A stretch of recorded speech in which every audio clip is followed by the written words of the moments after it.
Today, December 20th, the Christian Church remembers Katharina Von Bora, the wife of the reformer Martin Luther. Katharina Von Bora was born in 1499 and placed at a very young age in the care of Benedictine monks. When she was 9 years old, she moved to live with her aunt, who was a nun. Katharina grew up in the convent and became a nun herself. But like many nuns in Germany during this time, she became interested in the Reformation movement that was going on in Wittenberg. And so in 1523, she and several of her fellow nuns wrote to Martin Luther and begged for his help in obtaining their release. On Easter of that year, Martin Luther made arrangements with a fish merchant to deliver barrels of fish to Wittenberg. Katharina and her fellow nuns hid among those fish barrels and were delivered to Wittenberg as arranged.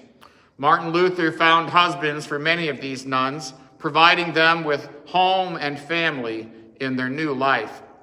But as for Katharina, she insisted that she would stay single.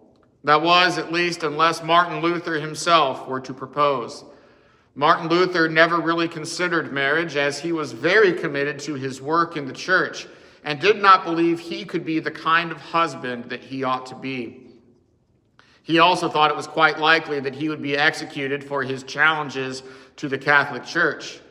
But Katharina persisted, and in June of 1525, Katharina and Martin were joined together in marriage.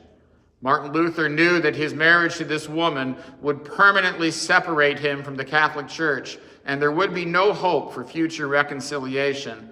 But despite Martin Luther's resistance to marry, he found great joy in his wife Katharina, or Katie as he called her.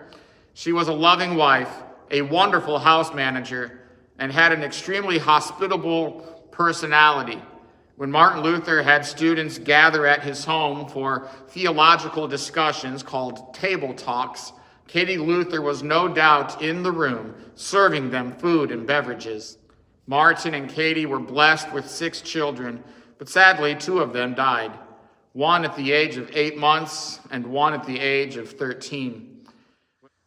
When Martin Luther, who was 15 years older than Katie, died, she found herself in great financial hardship without the support of his salary.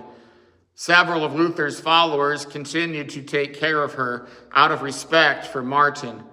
But Katharina von Bora Luther never lost her faith in Christ. As she moved to Torgau, as Wittenberg faced a great plague, she would die there in 1552.